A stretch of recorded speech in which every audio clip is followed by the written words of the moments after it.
Então é um formato de agenda digital. Nos sigam lá no Instagram, no Facebook, para ficar ligado sempre do que a gente tem de novidade, os temas que nós temos por vir. Então, sem mais delongas, vamos passar a palavra para a doutora Carolina. Seja bem-vinda e fique à vontade. Boa web palestra para todos nós. Boa tarde a todos. Muito obrigada pelo convite. É uma enorme satisfação estar falando um pouquinho sobre os nossos projetos desenvolvidos aqui pela Universidade Federal do Acre. Como a Carol já me apresentou, eu sou fisioterapeuta, né, e atuo na área de cardiorrespiratória. Tenho mestrado, doutorado e pós-doutorado em ciências morfológicas. E a nossa palestra vai ser um pouquinho, né, falando sobre a prevenção e o tratamento, né, do Covid-19 com a utilização da solução de bicarbonato de sódio. Um momentinho. Bem, então aqui é só para falar um pouquinho de mim, né, o meu currículo. Eu tenho mestrado e doutorado na UFRJ, né, pós-doutorado em ciências morfológicas. Durante esse tempo de pesquisa, né, eu atuei com cultivo de células, né, com modelo de cultivo de células cardíacas, né, e musculares esqueléticas. E durante o meu doutorado desenvolvi, né, a princípio um modelo bitridimensional que, né, pode ser utilizado para análise, né, farmacológica de drogas, né, e outras substâncias. E esse modelo já é utilizado, né, a princípio com, né, outros tipos de projetos, né, já publicados, né, e referenciado internacionalmente. Bem, sou concursada pela Universidade Federal do Acre, coordenadora do Laboratório de Cultivo de Células pela Bionorte, e atualmente nós estamos desenvolvendo um projeto de pesquisa, né, com a prevenção do bicarbonato de sódio, e esse projeto de pesquisa ele surgiu, né, na união de duas profissionais, né, a doutora Angélica Almeida, fisioterapeuta do Rio de Janeiro, tá? Juntamente comigo, desde janeiro, sentamos, né, e traçamos metas, né, onde a gente pudesse prevenir e a fisioterapia pudesse atuar, tanto na prevenção quanto no tratamento do Covid-19. Então, escrevemos um projeto, submetemos ao CONEP, né, que é o Comitê de Ética, né, em Brasília, e o nosso projeto ele foi aprovado em maio, né. Desde então, a gente iniciou a aplicação, ele é um projeto multicêntrico, tá? Com a aprovação da CESACRE, né, a gente conseguiu implantar em alguns municípios, né, o pioneiro foi Tarauacá, né, que eu vou mostrar para vocês mais à frente.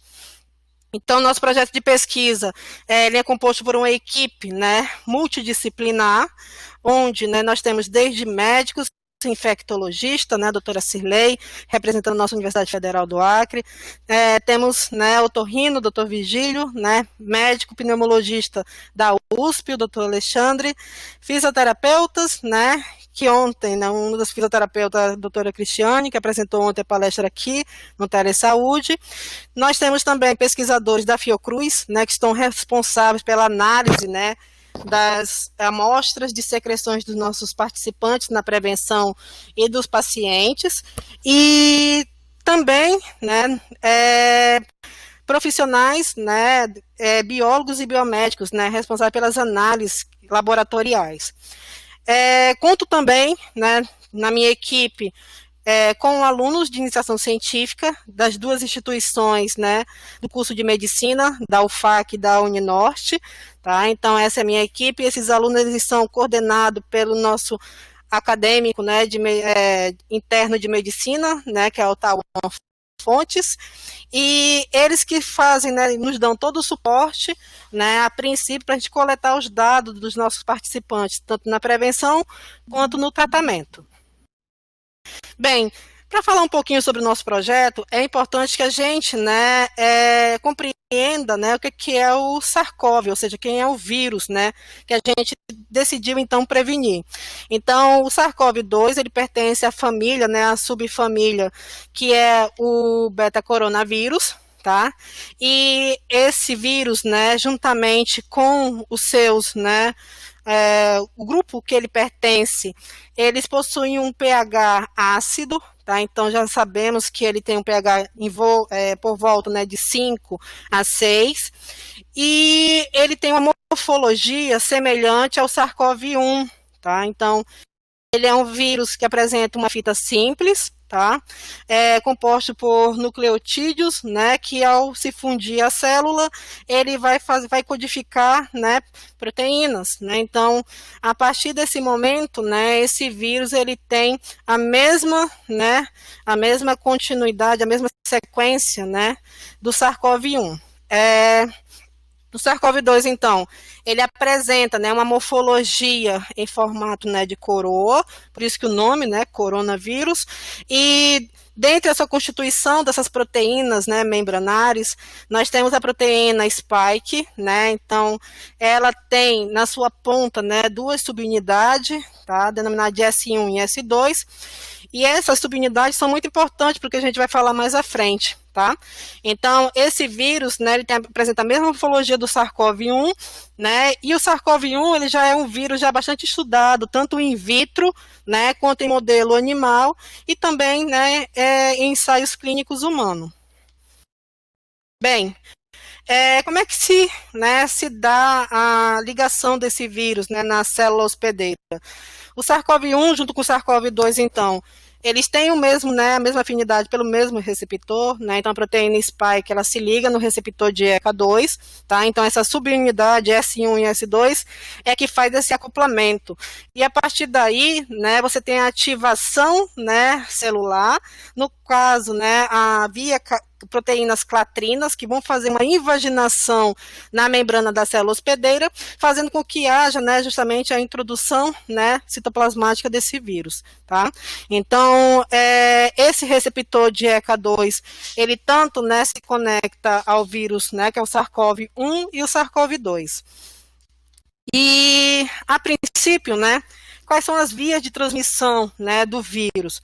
Nós sabemos, né, de acordo com as publicações científicas, que é através de pequenas gotículas, né, pela fala, né, pelo espirro, e atualmente, né, já sabemos que se um indivíduo ele já tiver, né, contaminado, ele já vai, né, se ele permanecer no ambiente durante 4 minutos, tá, ele já está eliminando, né, uma carga viral no ambiente.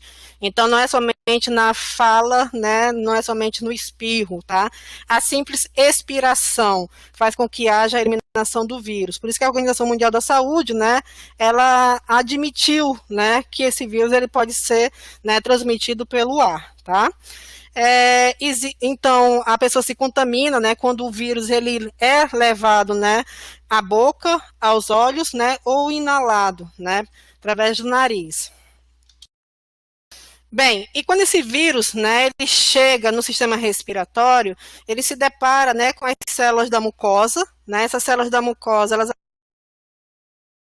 apresentam uma característica, né, diferenciada, contendo células ciliadas, né, células caliciformes, células endócrinas, né, que vão mudando as suas características, seus tipos celulares, até chegar a nível de alvéolo, onde nós temos, né, a princípio, células especializadas, no caso, pneumócito do tipo 1, né, e pneumócito do tipo 2, o qual, né, produz surfactante para dar atenção, né, respiratória e manter os alvéolos abertos. E quando esse vírus, né, se liga à membrana celular dessas células, né, do sistema respiratório, ele causa uma alteração, né, a nível celular, fazendo com que essas células mantenham, né, internamente um pH ácido, tá? E, né, levem elas à destruição, né? Então, nessa imagem aqui, né, a princípio, a gente pode observar, né, todo o mecanismo celular semelhante, né, do que acontece com o Covid-19, né, e é semelhante na fibrose cística. Então, na fibrose cística, nós temos todo o comprometimento, né, a nível de receptor, né, ou seja, receptores, né, canais presentes na membrana das células, né, hospedeiras, tá? E fazendo com que haja, né, que esse paciente ele seja um paciente hipersecretivo, tá? O que a gente nota também, né, no paciente com Covid. Uma coisa importante, pacientes com fibrose fibrose cística, eles apresentam, né, uma diminuição da mobilidade, né, dos cílios, tá? Que a gente também observa no COVID. Então, o paciente, ele não consegue, né, expectorar facilmente, né, essa secreção. O muco, né, ele fica muito viscoso, tá? E quando o vírus, ele chega na mucosa, né, respiratória, existe todo, né, um direcionamento, um encaminhamento. Então, aqui nessa imagem, a gente consegue observar, né, num artigo publicado pela PLOS One, detectando as glicoproteínas presentes na membrana plasmática das células hospedeiras, e essas glicoproteínas encaminhando, direcionando, né, esse vírus, tá, até o receptor de ECA2.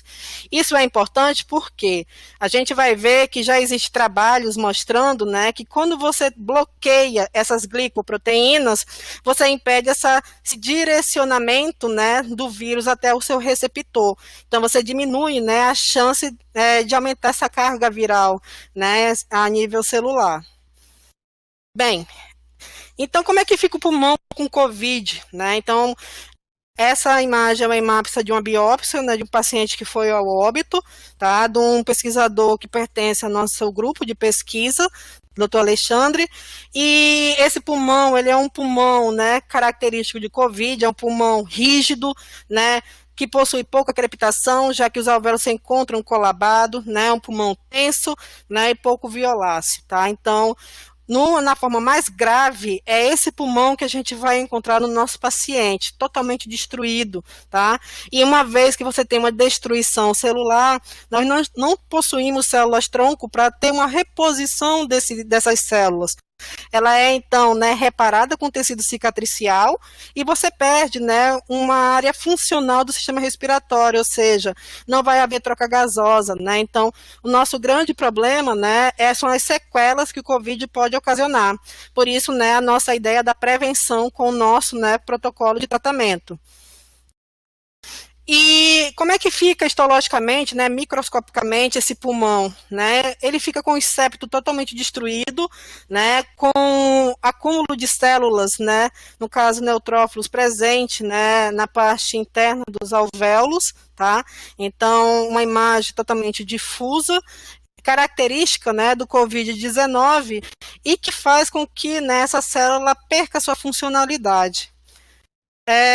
Isso já é relatado, né, a princípio já em artigos científicos, né, internacionais, e esses pneumócitos, como vocês podem ver aqui nessa seta pretinha, eles na fase mais grave, eles apresentam uma morfologia, né, uma característica, né, celular, onde seu núcleo, né, apresenta a aparência de vidro fosco, tá?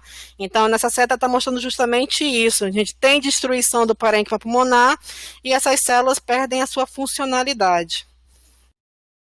Então, como é que são as fases, né, do COVID-19? Nós temos duas fases. Uma fase que é exudativa, né, que vai do primeiro dia até o 7º dia, e essa fase exudativa nós apresentamos um edema, né, que vai levar a membrana hialina, né, ou seja, você vai ter um acúmulo de plasma entre as membranas celulares, né, do pneumócito e a membrana celular, né, da vascular, tá? E após o 7º dia, esse paciente ele então vai evoluir, né, para a fase proliferativa, né, onde nós temos uma inflamação intersticial, né, já fibrose, e nesse momento esse paciente, né, se torna altamente grave, né, ele é entubado, tá? E a gente sabe que infelizmente, né, que esses pacientes ele têm poucas chances, né, de sobrevida. Bem, como é que então, né, a transmissão do COVID-19, né, do SARS-CoV? Primeiramente, como eu falei para vocês, ele, né, pode ser, né, a pessoa pode se contaminar através dos olhos, boca, né, e nariz. Então, ao ser inalado, né, o primeiro ataque que esse vírus vai ocasionar na mucosa é na mucosa nasal, né, na cavidade nasal, e vai ocasionar um edema, né, dessa mucosa, fazendo com que o indivíduo ele tenha uma dificuldade de respirar. O segundo ataque já é a nível de faringe, né, onde ele vai atingir as tonsilas, né, faríngea, levando um quadro de amidalite, né, e nesse momento o paciente ele já apresenta febre, tá? E, né, nesse momento, né, o indivíduo ele já vai apresentar os primeiros sinais do Covid-19, que se diferencia, né, de uma sinusite ou de uma gripe, né, viral. Ele vai apresentar, né, a perda do olfato, né, que é a anosmia, e a perda do paladar, não, ou alteração do paladar, que é a algesia, né. Então, o vírus, ao se conectar na concha nasal superior, né, no bulbo olfatório, ele faz com que, né, os neurônios bipolares, eles percam a capacidade de identificar as moléculas odoríferas, por isso o indivíduo ele tem a perda, né, do olfato. E já sabemos que o olfato ele está conectado ao paladar, por isso, né, que quando ele tem a perda do olfato, ele tem ou alteração ou perda total do paladar, né? Então, em alguns pacientes pode vir a retornar totalmente, né, mas a gente sabe que pode ocorrer sequelas, tá? E esse indivíduo ele pode não vir apresentar, né, um retorno, né, do olfato, por exemplo, que é o mais afetado. O paladar ele retorna. Bem, então o terceiro ataque, né, é a nível de traqueia, tá? Então você tem um edema da traqueia, né, um aumento da secreção nessa região. Você pode vir a ter, né, a presença do chamado Krupp viral, né, onde você tem um aumento da espessura, né, da mucosa, e isso faz com que dificulte, né, a passagem do ar, tá? E o vírus, ao se instalar nos brônquios, bronquíolos, né, e alvéolo, ele vai, né, desenvolver a pneumonia bilateral, que foi o primeiro sinal clínico, né, que chamou a atenção na China, né, e finalmente, né, na forma mais grave, o paciente ele vai vir apresentar a fibrose pulmonar, né, que é a destruição do tecido do parênquima pulmonar, onde, né, ele vai ter um tecido cicatricial no lugar, né, do tecido pulmonar. Bem, então nós sabemos, né, que existe um período de incubação, tá? Então, no primeiro a pessoa tem um contato com o vírus, né, e a partir daí ela tem 14 dias, né, para vir apresentar a sintomatologia. Geralmente, né, a maioria dos casos apresentam os sintomas no 5º dia, tá?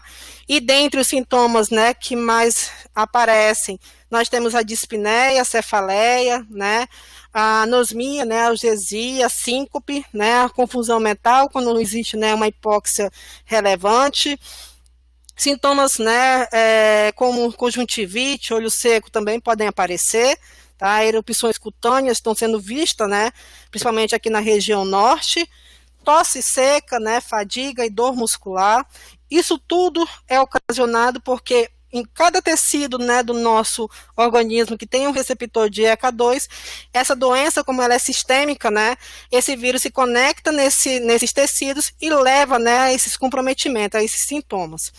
E a partir daí, esse indivíduo ele vai, né, desenvolver a doença, né, a partir do momento que aparecem os sintomas, e ele pode ser classificado na forma leve, né, moderada, que aqui no Acre é classificada como 2A e 2B, e a forma grave.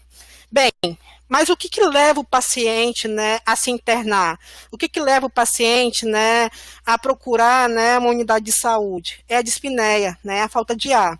Porque quando ele apresenta os outros sintomas, ele pode fazer o tratamento medicamentoso em casa, né, sem nenhum problema, tá? Então, a nossa intenção, né, no tratamento do paciente com COVID é justamente, né, evitar o acometimento do sistema respiratório, tá? Bem, então aqui é para mostrar para vocês, né, como eu falei, que o sinal clínico, né, que detectou a doença é a pneumonia bilateral, principalmente, né, na base dos pulmões, né, onde ele acomete bem, né, e os segmentos posteriores do pulmão, tá, são mais acometidos. Na forma grave, né, você tem todo um acúmulo, né, e uma liberação de citocinas, né, inflamatórias, principalmente IL-2 e IL-10, né, que são as interleucinas, que é chamada, né, de cascata inflamatória, né, que é a forma mais grave, né, do Covid-19. E sabemos, né, até então, em janeiro e março, né, que nós tínhamos casos assintomáticos, né, então a pessoa que poderia ter contato com o vírus não desenvolveu nenhum sintoma, né, mas mostrou lá, né, que criou anticorpo para a doença, e que as crianças, né, a princípio, né, elas eram assintomáticas, né, então hoje nós já sabemos que essa doença, né, a pessoa ela pode se recontaminar, né? Ou seja, nós temos um prazo, né, de imunização de até 4 meses, né? Já dizendo isso porque tivemos casos em março e esses mesmos pacientes, né, testaram agora positivo novamente, né? Então, é uma doença que pode vir a comprometer novamente, né, o indivíduo, e que crianças não estão imunes, né? As crianças, elas também são acometidas, né? Pode desenvolver até a chamada síndrome, né, de Kawasaki, que é uma síndrome rara, tá? Então, crianças também devem se prevenir, devem usar máscara, né? Não devem ser expostas, né, justamente a esse tipo de contágio, tá? Bem, então quais são as medidas de prevenção e tratamento? Nós temos, né, a quarentena e isolamento social, que é uma das formas, né, que dá certo, né, ou seja, você evita o contágio, tá, e dá tempo das unidades de saúde, né, receber os pacientes graves, né, e vir a tratar, tá, então a gente não superlota os hospitais. O uso de máscara, né, de tecido, o uso de máscara, né, industrializada pelos profissionais da área da saúde, tá? Então a gente sabe que a máscara ela evita, né, o contágio, né, das partículas durante a fala, né? E quando dois indivíduos utilizam também, você elimina a carga viral do ambiente. Sabemos que não existe nenhum medicamento, né, específico para a Covid-19, né, então o que se é utilizado são baseados em estudos in vitro, né, estudos, infelizmente não dá tempo de fazer em modelo animal, né, em muitos casos, né, então a quimioprofilaxia e a imunoproteção, eles têm o objetivo de reduzir, né, a replicação viral, tá? E o único tratamento, né, que nós temos a esperança que, né, vai nos imunizar é a vacina, né, então já existe vários grupos, né, no mundo todo, né, o Brasil está incluído nisso, na tentativa de realizar, né, de obter uma vacina que consiga imunizar, né, de uma forma que não tenha efeitos colaterais, né, na população. Bem, então do que se trata o nosso projeto? Né? Então, nosso projeto, ele, né, é dividido em duas partes, né? Nós temos a prevenção, né, e o tratamento dos pacientes. Então, são ensaios clínicos, né, utilizando uma solução de bicarbonato de sódio, tá? Então, a prevenção, né, utilizamos uma solução de bicarbonato de sódio, tá? Onde o profissional da saúde ou indivíduos, né, que estão em contato com possíveis, né, casos suspeitos, possam vir a se contaminar, tá? E pacientes, né, que testaram positivo, né, ou suspeito, estão no início, esperando, né, o resultado do PCR, realiza, então, né, esse tratamento com a solução de bicarbonato de sódio. No ambiente hospitalar, né, nós tivemos acesso, né, a esses pacientes, já que pode ser utilizado, né, um ambiente, né, onde você consegue isolar, né, a região da cabeça e do tronco do paciente, que é uma cápsula, né, a chamada cápsula de Vanessa, que foi doada ao nosso estado, e que tem um sistema de filtragem, né, a princípio, e que faz com que, né, o ar que seja eliminado durante a expiração, né, ele seja filtrado e não contamine o resto do ambiente. Porém, eu vou falar aqui para vocês, né, um pouquinho sobre a atuação do bicarbonato de sódio, né, em relação ao SARS-CoV.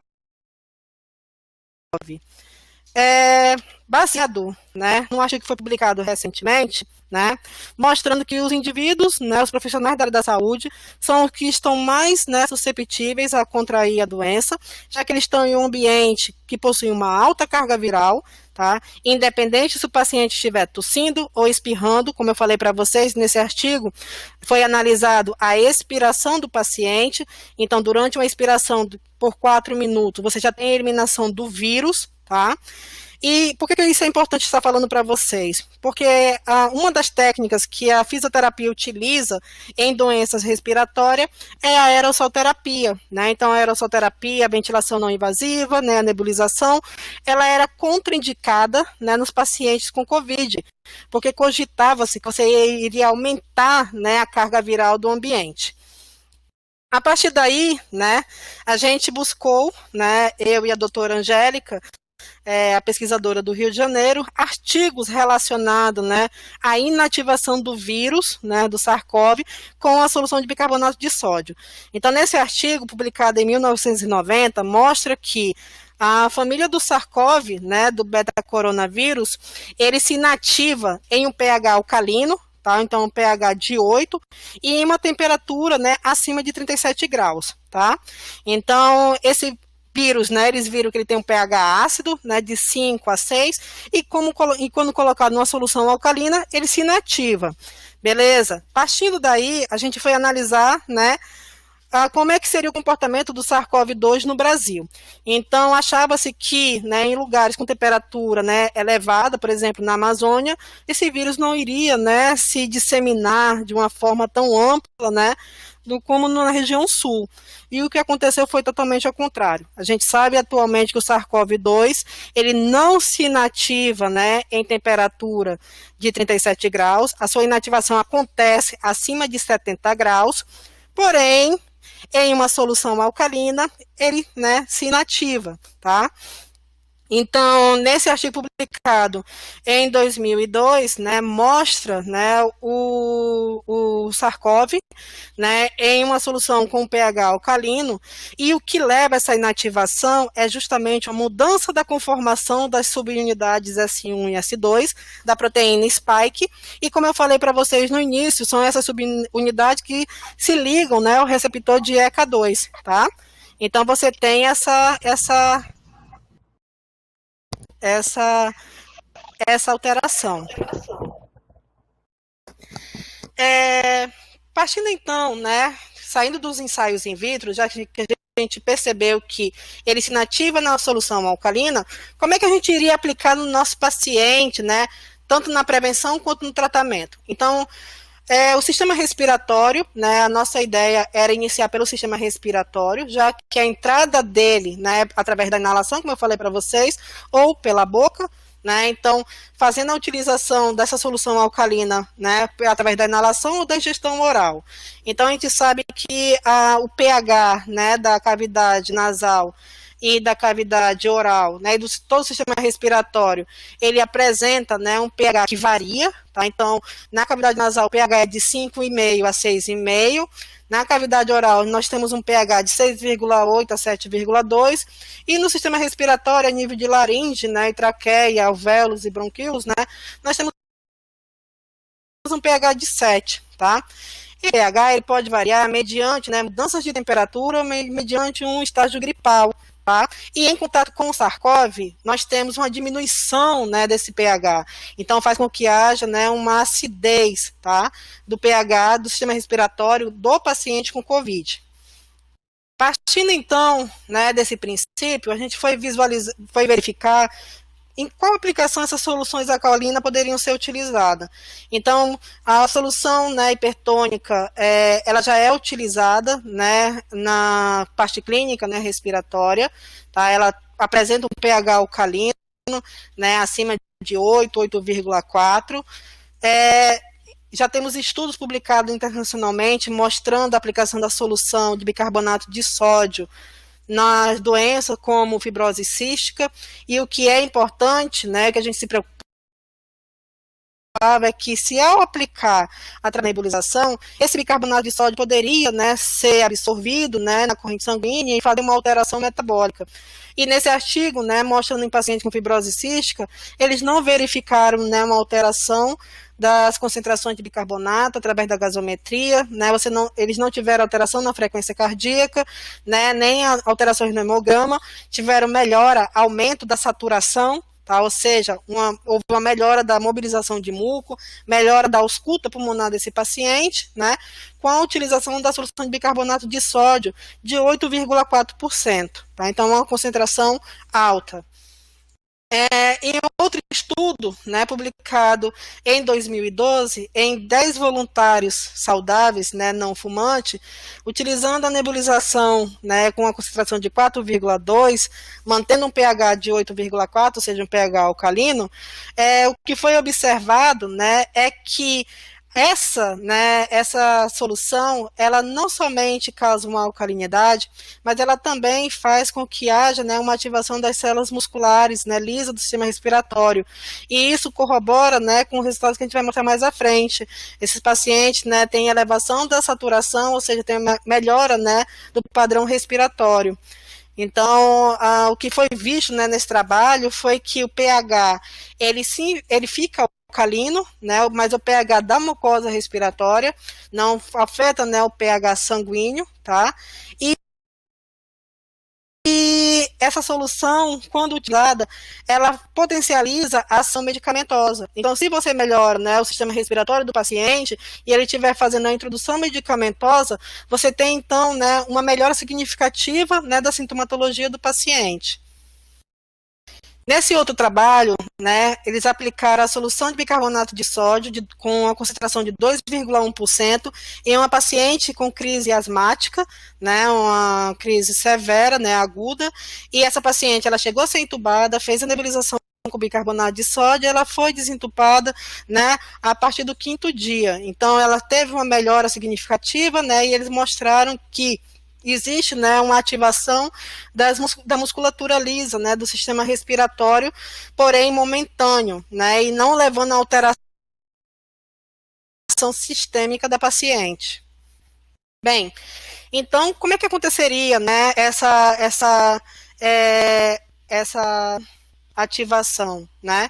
Então, sabemos através, né, de pesquisa científica, né, estudos já na literatura, mostrando que o bicarbonato de sódio, ele já é utilizado, né, em afecções nasosinusais, ou seja, em rinite, sinusite, né, e doenças respiratórias. Ele eleva, né, o pH das vias respiratórias, ele reduz a viscosidade, deixa mais fluida, né, a secreção, permitindo com isso que os cílios, né, mobilize essa secreção e faz com que haja liberação de proteínas, né, no caso, lactoferrina, mucinas, principalmente, né, e como eu falei para vocês, elas se ligam, né, nessas glicoproteínas e faz com que haja uma diminuição, né, da conexão, da ligação dos vírus que estão sendo, né, inalados no sistema respiratório. E ao mesmo tempo, né, a gente supõe que quando o vírus se conecta na membrana celular, né, e ocorre a sua replicação, no momento da sua exocitose, como ele encontra um pH alcalinizado, ele vai se inativar. Tá? Então, os nossos testes, né, nossas análises de amostra, né, a gente está acreditando que a gente tem uma diminuição da carga viral, né, nessas amostras dos pacientes tratados com a nebulização com bicarbonato de sódio.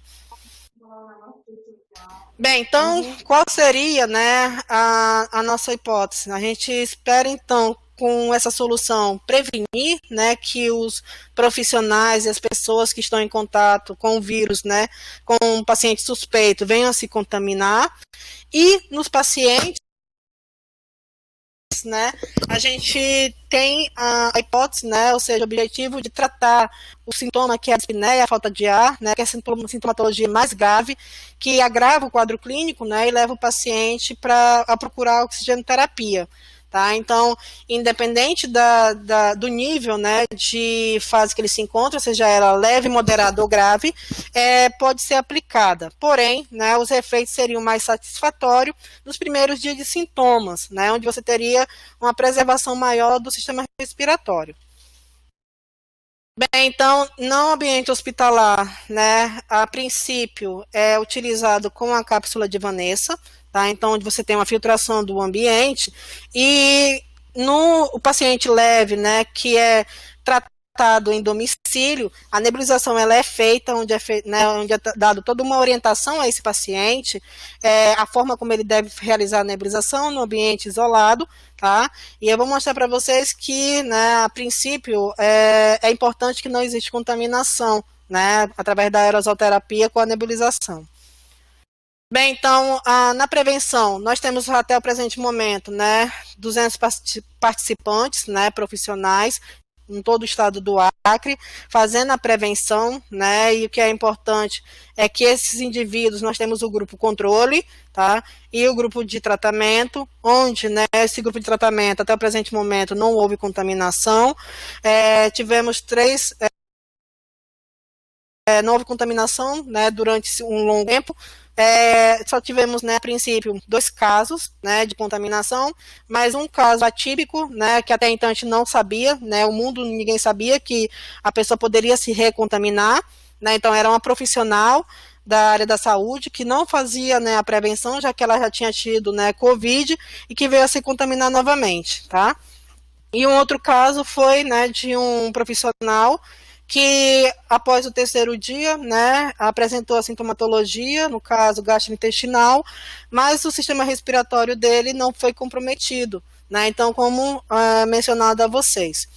E no tratamento, né, nós utilizamos, então, a nossa amostra pacientes suspeitos e positivos, né, para a Covid-19. Bem, então aqui os resultados preliminares para vocês. Na prevenção e no tratamento, o primeiro município que abraçou o nosso projeto foi Tarauacá, tá? Então, o Hospital Dr. Sansão, né, Gomes, onde lá nós monitoramos, né, ao todo 20 participantes, 20 profissionais.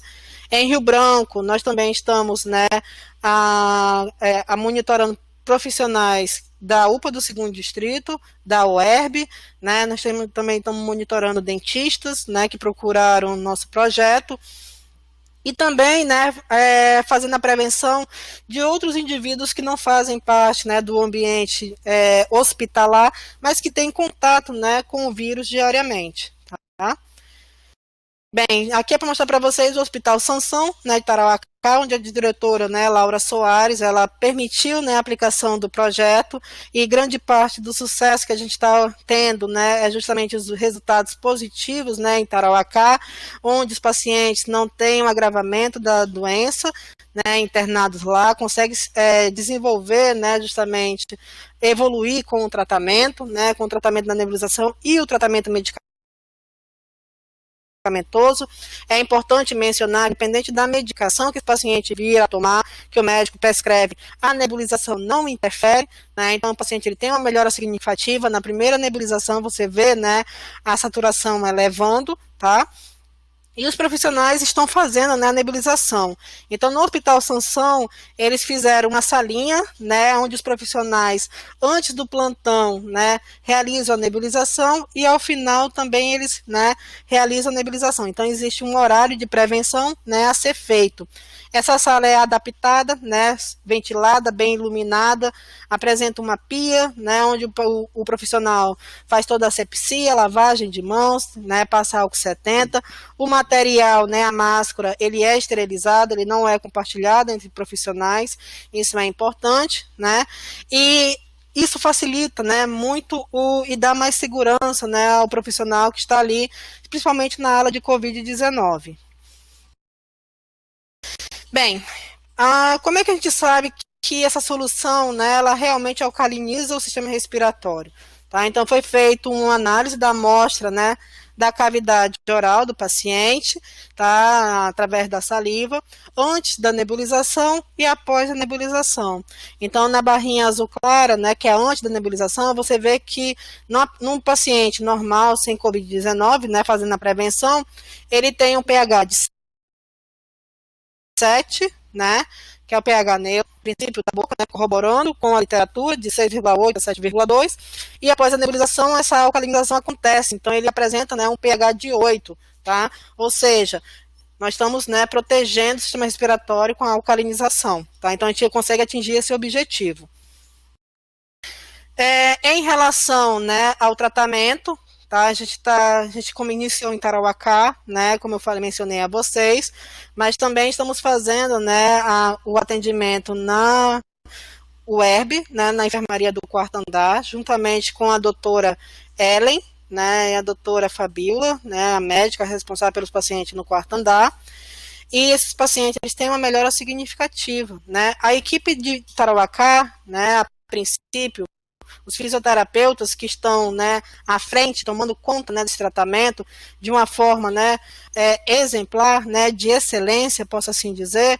A doutora Mari, né, a doutora Úrsula e o doutor Tiago são fisioterapeutas que estão fazendo, né, um trabalho da fisioterapia respiratória de tirar o chapéu, posso assim dizer.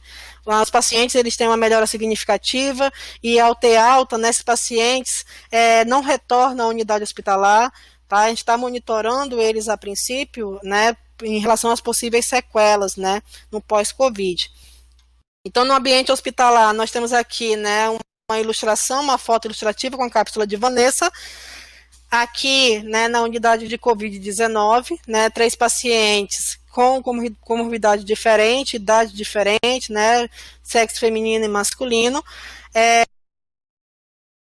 recebendo o tratamento de nebulização com bicarbonato de sódio, né, conjuntamente, né, com a cápsula de Vanessa para filtrar o ar, mas como já mencionado, né, no momento que você faz a introdução do bicarbonato de sódio, você vai estar expirando, né, um vírus inativado, tá, com a solução de bicarbonato, então, ou seja, um ar alcalinizado. Mas por medida de segurança, né, a gente coloca a cápsula para ocorrer a filtragem, tá, então é uma forma para aumentar a segurança, né, do tratamento e dos profissionais que estão ali aplicando. Esses pacientes, eles têm uma melhora significativa, né? Então a gente pode notar aqui na imagem, né, onde os pacientes estão segurando um coraçãozinho, são pacientes que diminuem a quantidade de dias internado, tá? São pacientes que têm alta, né? A gente tem vídeo deles saindo cantando, né, agradecendo. Então, para mostrar para vocês que são pacientes a princípio, né, que entram com uma gravidade pulmonar, né, e saem bem, né, após tratamento com a nebulização. Esse é o nosso primeiro trabalho, né, um caso clínico que vai ser publicado ao final do mês.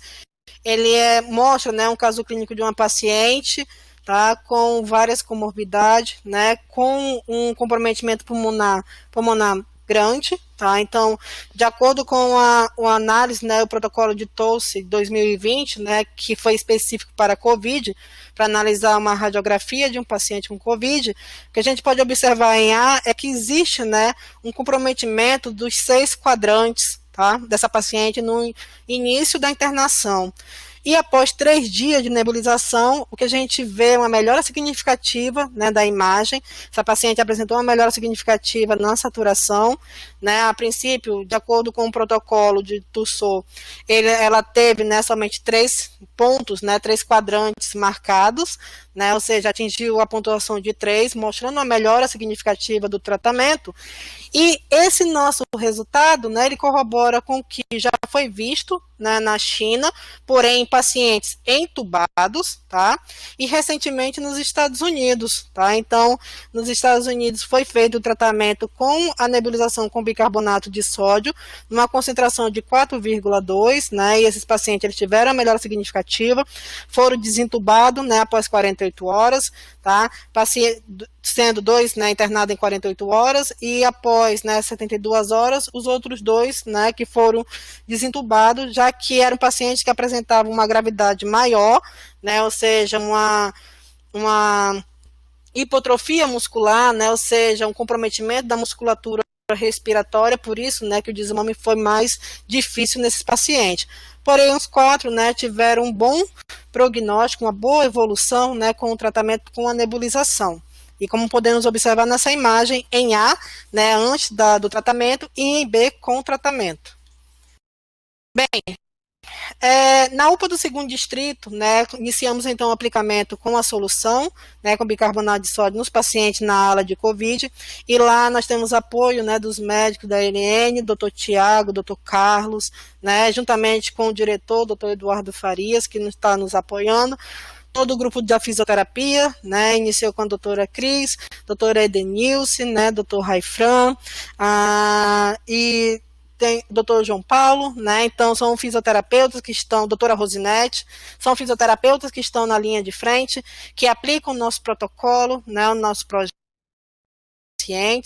e esse é um dos resultados que a gente tem, né, então em um dia, né, em um plantão que a gente aplicou, fez o procedimento, né, no caso, o protocolo, né, que é chamado de crossover, a gente aplicou inicialmente soro fisiológico através da nebulização nos pacientes, né, com COVID positivo, e eles não apresentaram melhora da saturação, e em seguida aplicamos 20 minutos da nebulização com a solução de bicarbonato de sódio, e esses pacientes tiveram um aumento significativo da saturação, né, chegaram a se estabilizar, e, né, alguns foram transferidos para a unidade, né, de referência de COVID aqui no estado do Acre. Então, esse resultado mostra que não é a nebulização com soro fisiológico que faz a diferença, é o bicarbonato de sódio, tá? Após, né, aqui nós temos 10 pacientes, então, que foi aplicada, né, a nebulização, né, no mesmo dia, e o que a gente pode observar é que todos elevaram, né, a nebulização, ou, desculpa, a saturação, né, a SpO2, após a nebulização, em relação, né, ao antes, tá? Então, a melhora é significativa, o paciente ele relata uma melhora para respirar, né, relata que o pulmão abre, ou seja, né, a broncodilatação acontece, né, e isso faz com que ele reaja melhor à medicação, ele consiga evoluir bem, né, ao tratamento. E é importante que vocês saibam, né, como eu falei para vocês, e os artigos científicos mostram, né, no tratamento de outras patologias, é que a gente não tem alteração, né, no caso aqui, para mostrar que não altera na frequência cardíaca, tá? Então, se o paciente ele tem uma melhora da saturação, ele vai ter, né, vai ter menos trabalho cardíaco, ou seja, a frequência cardíaca que se encontra elevada, vai diminuir, vai estabilizar, né, vai se normalizar, melhor dizendo.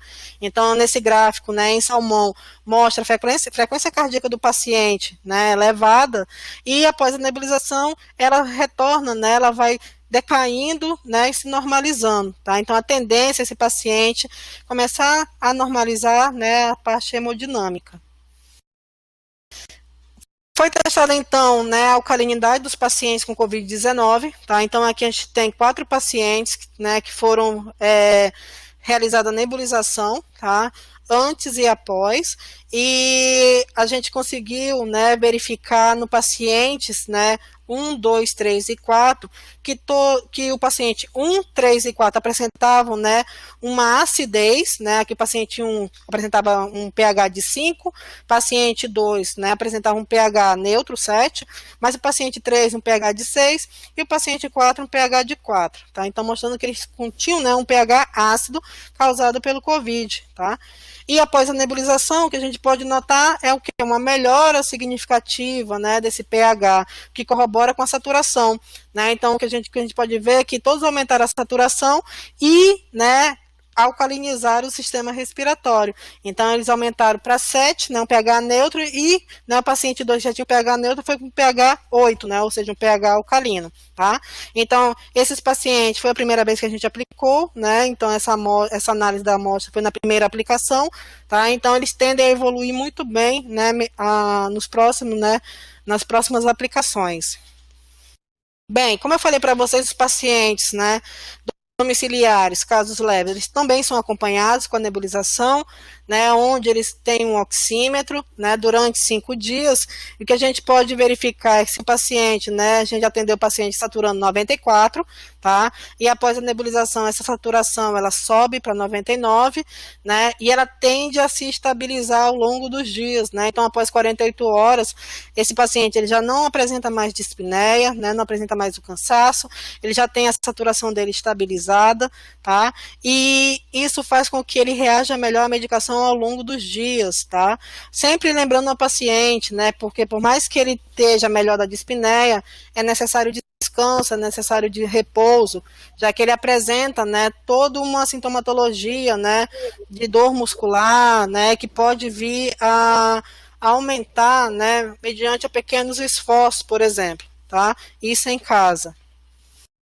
E a princípio, né, nós estamos ainda em andamento, tá? Então, estamos aplicando ainda o projeto de pesquisa, né, cadastrando ainda voluntários, né, que queiram participar na parte de prevenção, né, e captando pacientes, né, no tratamento, atendendo pacientes na aula hospitalar, tá? Então, com isso, esses resultados, pretendemos então reunir para publicar, né, no máximo até agosto, né, na prevenção e também no tratamento, tá, para mostrar, a princípio, né, os benefícios que a solução de bicarbonato de sódio pode vir, né, a ocasionar, né, e aumentar, né, a chance desse paciente que com o COVID, né, via evoluir, né, muito bem na conduta, né, toda dele. Tá? Então, eu gostaria de agradecer, né, a presença de todos, tá? Como eu falei para vocês, só para fechar aqui, a gente já viu, né, que a solução de bicarbonato de sódio, ela é eficaz nos casos leves, né, e moderados. Nos casos graves, né, estamos iniciando ainda, né, o tratamento, tá? mas como, né, já mencionado em artigos da China, né, em artigos também dos Estados Unidos, né, pode ser aplicado, tem melhora, né, e não ocasiona alteração metabólica, tá? Mesmo se o paciente apresentar alterações mistas, tá? Existe a possibilidade de você, né, tratar a parte respiratória, né, e você vir a compensar, né, e melhorar a parte metabólica, né, que aí é a parte médica. E essas são as referências, né, do nosso trabalho utilizado, tá? E eu gostaria de agradecer a todos, né, pela participação. Muito obrigada. Bem, gente, esse é o espaço que nós abrimos para que vocês possam interagir com a palestrante, tá bom? Então pode utilizar aqui o bate-papo, né, esse chat aqui ao lado. Já tem inclusive algumas perguntas, doutora. Algumas interações do Antônio, da Stephanie. Antônio e Stephanie, vamos lá. Esses pacientes participantes do estudo foram pronados, fizeram apenas... Então, os pacientes domiciliares, tá? A princípio, a gente orienta a pronação, né? Alguns podem vir a realizar, né? Outros não, tá? Os pacientes internados, tá? Alguns pacientes, a princípio, fazem a pronação, tá? Mas outros não, tá? Então, isso depende muito do protocolo aplicado na rede hospitalar. Mas, a princípio, né? Os domiciliares, somente a nebulização, tá? Sem pronação. A Stephanie está perguntando como faz para ter acesso ao tratamento. Isso é importante, né? A gente está tentando, a gente vai fechar, né, um convênio com a CESACRE, tá?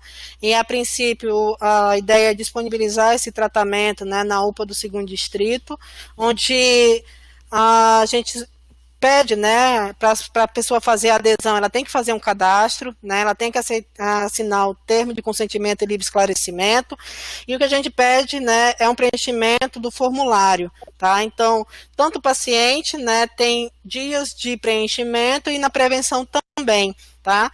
A solução ela é disponibilizada, né, para a pessoa, o que a gente pede somente é que ela tenha, né, se for em casa, um nebulizador, tá bom?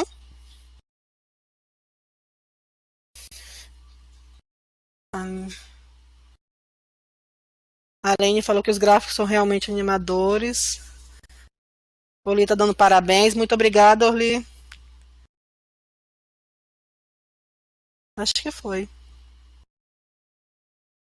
Bem, gente, então nós agradecemos a participação de todos vocês. Lembrando que o link para o certificado ele já foi divulgado aí no chat, tá bom? Então você pode preencher o formulário que você vai ter acesso ao certificado. E agora nós estamos divulgando aí, usando o espaço, né, para divulgar o curso. Opa, nós temos mais uma pergunta aqui, doutora.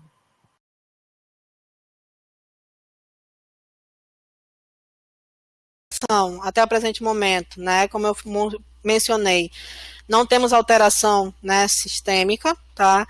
É importante frisar isso.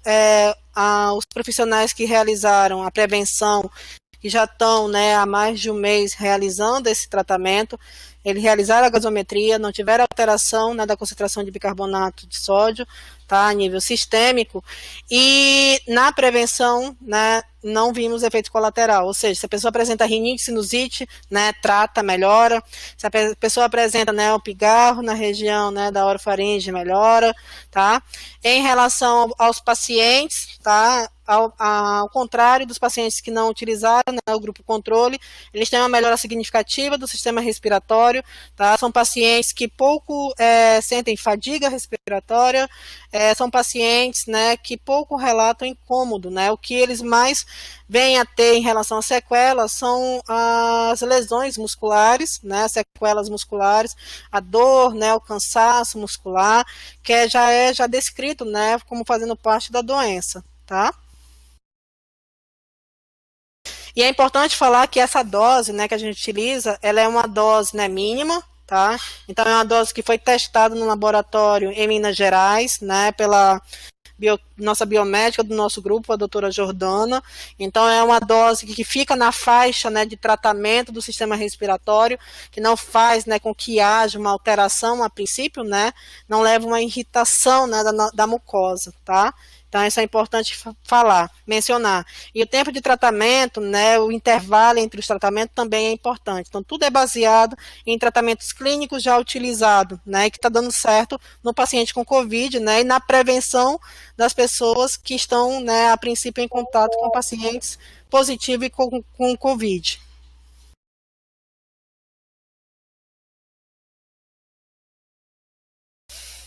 Ok, acho que Foi. bastante esclarecedora a nossa web, né? Riquíssima, milionaríssima, eu diria. Né? Muito obrigada, doutora Carolina, pelos esclarecimentos. Muitos municípios gostariam de estar participando, porém a agenda bateu com alguns outros compromissos, mas já querem disponibilizar, que a gente disponibilize o link da gravação, porque todos têm realmente muito interesse em saber como funciona o tratamento. Então, com certeza, a web de hoje foi bastante válida e o Telesaúde agradece a sua participação. Muito obrigada. As portas estão sempre abertas para próximas, né? Tá bom? Então, muito obrigada. E lembrando, como eu ia falar no início, né? A respeito da divulgação do nosso curso. Então, você que é médico, enfermeiro ou fisioterapeuta, a OPAS, junto com o CONAS, estão disponibilizando um curso em parceria com o Telesaúde Acre e a divisão de ensino e pesquisa da CESACRE, né? O curso sobre cuidados clínicos na síndrome respiratória aguda grave. Lembrando que esse curso ele já está com as inscrições abertas, abriu ontem e vai até o dia 22. A carga horária é de 50 horas.